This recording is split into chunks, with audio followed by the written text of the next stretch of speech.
Her face began to change, to twist, as if something inside her was trying to come out. It was like watching a living nightmare. Her skin stretched, tearing in some places, and something seemed to push from within. Today on the Echoes of Shadows channel, you'll hear 3 chilling stories narrated by those who live close to the dead, the gravediggers. Stay until the end and find out what they experienced. Leave a comment if you've ever had an unexplainable experience. Don't forget to subscribe to the channel so you don't miss more real stories like these. Thank you very much. Story 1. The Last Burial. My name's Dale, but folks around the small town of Fair Hollow, Tennessee, just call me D. I'm 47, and I've been a gravedigger for over 20 years. Growing up in the backwoods, I always felt more comfortable around nature than crowds, so this job never bothered me, at least not until one night, a night that made me question everything I thought I knew. It was a Friday just before Halloween, and it had been raining all day, a slow, steady drizzle that soaked through everything. The town cemetery wasn't in the best shape.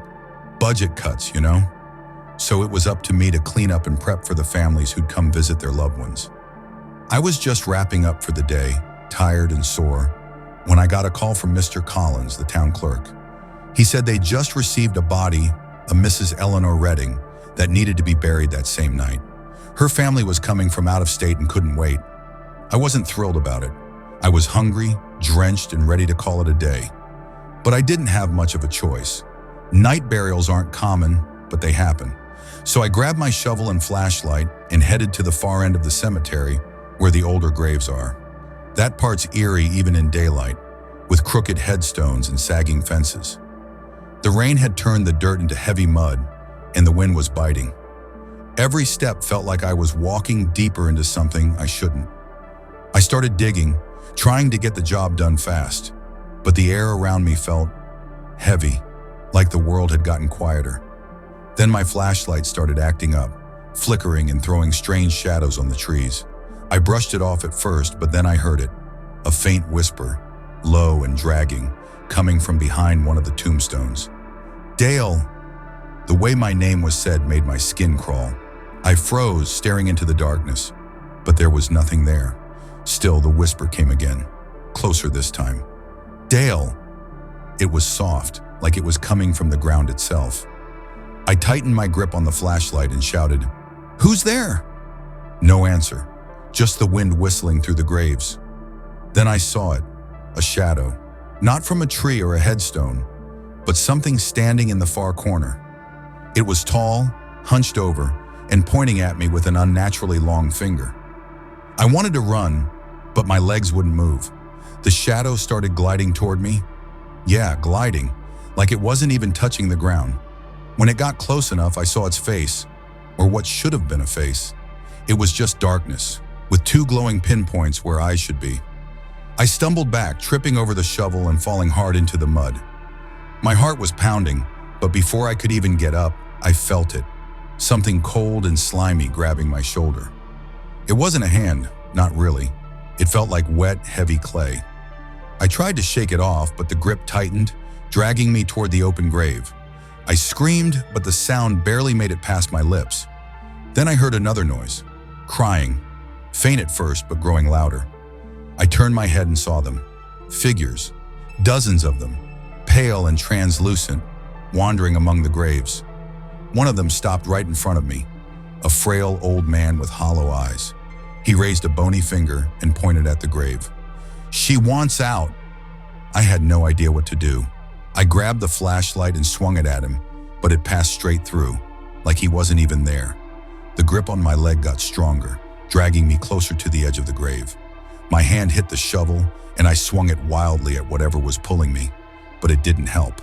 Then I felt a hand grab my hair and yank me backward. I turned and saw her, Mrs. Eleanor Redding, or what was left of her.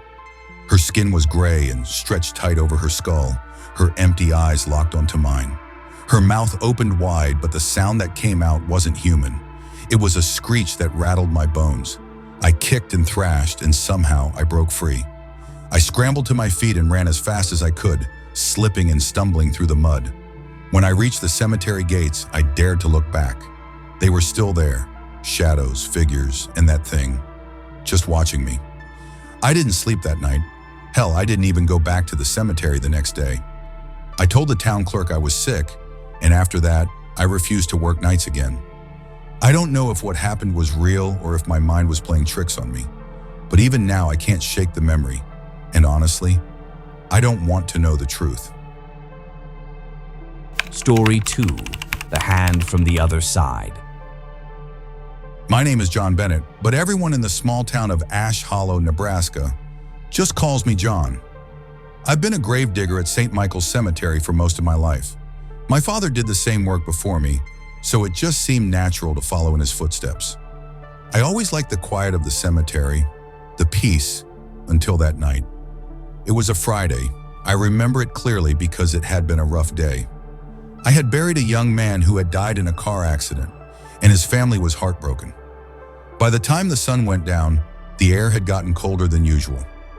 I was in my little shack at the back of the cemetery, sipping on a cup of coffee, when I heard a strange noise, something that sounded like wood creaking, but sharper, almost like a crack. At first I thought it was just a tree branch snapping in the wind, but the sound kept repeating, steady, almost rhythmic. I decided to check it out. The moon was high, casting a dim light over the crooked headstones and rusty crosses. I grabbed my flashlight, but the batteries were low and it kept flickering. As I walked, the cracking sound grew louder. It seemed to be coming from one of the older graves in the far corner of the cemetery, a section no one had used in decades. When I got closer, I caught a whiff of something foul, a mix of rotting flesh and damp soil. That's when I noticed the dirt on one grave looked disturbed, like it had been dug up recently. But I knew for a fact no one had touched that area in years. Then I heard it, a faint whisper, muffled, like it was coming from beneath the ground. My heart started racing, but I couldn't move. It was like my feet were glued to the spot. The ground started shifting. At first it was subtle, like something was burrowing underneath, but then it moved violently, as if something, or someone, was clawing its way out. I wanted to run, I swear I did, but my body wouldn't respond. And then I saw it. A hand, pale and bony, broke through the surface. The fingers were twisted, the skin gray and dry, with cracked, jagged nails. It wasn't the hand of anything living. The thing emerged slowly. It looked human, but it wasn't. The body was emaciated, the skin stretched tightly over the bones. Its face was hollow with deep, empty sockets where eyes should have been, and its mouth twitched as if trying to speak. But all it produced were those cracking sounds like breaking bones. Its movements were jerky and unnatural, like its joints were dislocated. I wanted to scream, but no sound came out. The thing started walking toward me, every step accompanied by those awful cracks, and the air around it seemed to grow colder.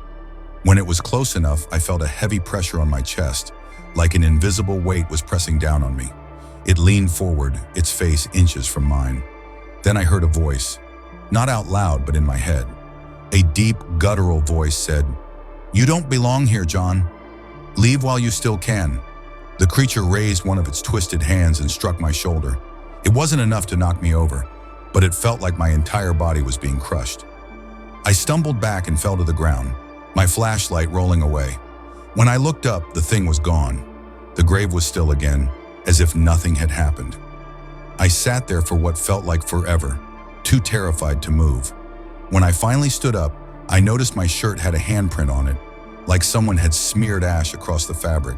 I couldn't explain it, and I didn't want to. The next morning, I quit my job.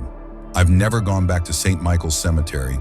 If anyone asks, I just say cemeteries are peaceful, but only for those on the outside. Story 3. When the Dead Call.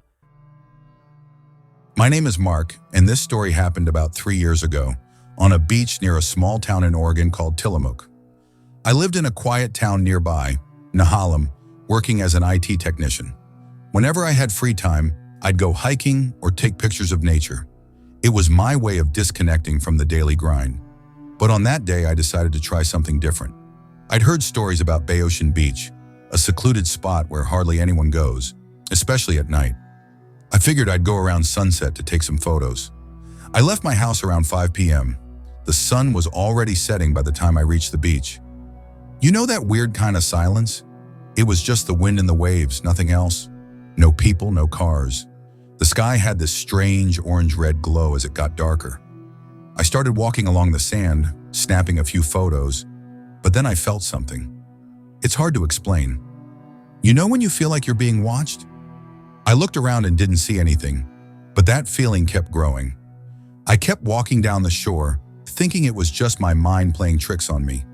Then I saw something further down, a figure. I thought, oh, someone else is here. But as I got closer, the figure seemed off, like it was far away and right there at the same time. They were standing still, facing the ocean. The way they were just standing there, unmoving, gave me chills. Something about it wasn't right. I called out, "Hey!" but got no response. When I got closer, about 10 feet away, the figure turned around slowly, and that's when I felt my blood run cold. The face, there wasn't one.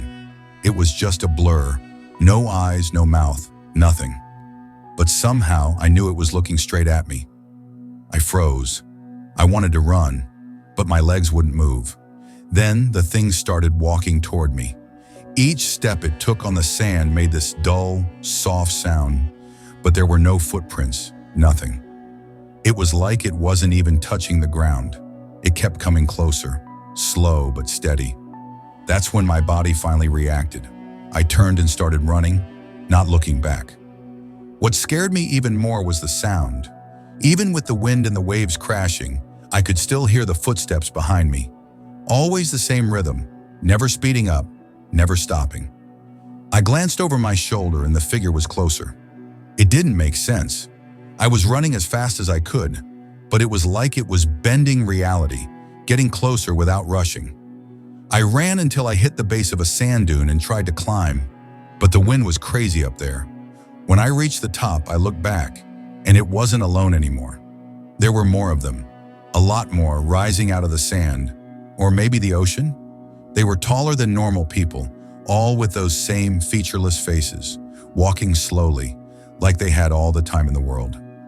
I tumbled down the dune, rolling through the sand, and started sprinting down the road to my car. The wind was in my ears, but now it wasn't just the wind. I swear I heard voices too, whispering, hundreds of them, all saying something at once. But I couldn't understand a word. I just kept running, my heart pounding so hard I thought it would explode. I reached my car, shaking so bad I almost dropped the keys.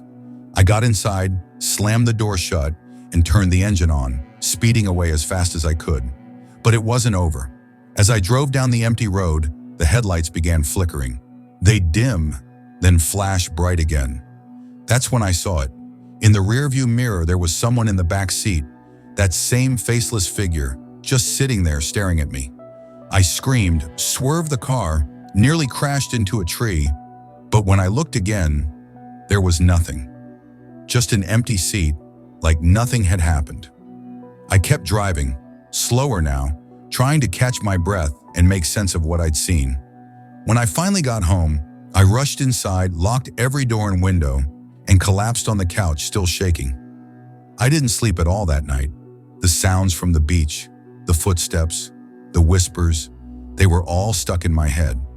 Since that day, I've never gone back to Bay Ocean Beach. And even now, when the wind howls late at night, I get the sense that those figures are still out there, watching, waiting for the right moment to come back for me.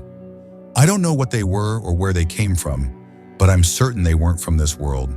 And honestly, I hope I never have to see them again.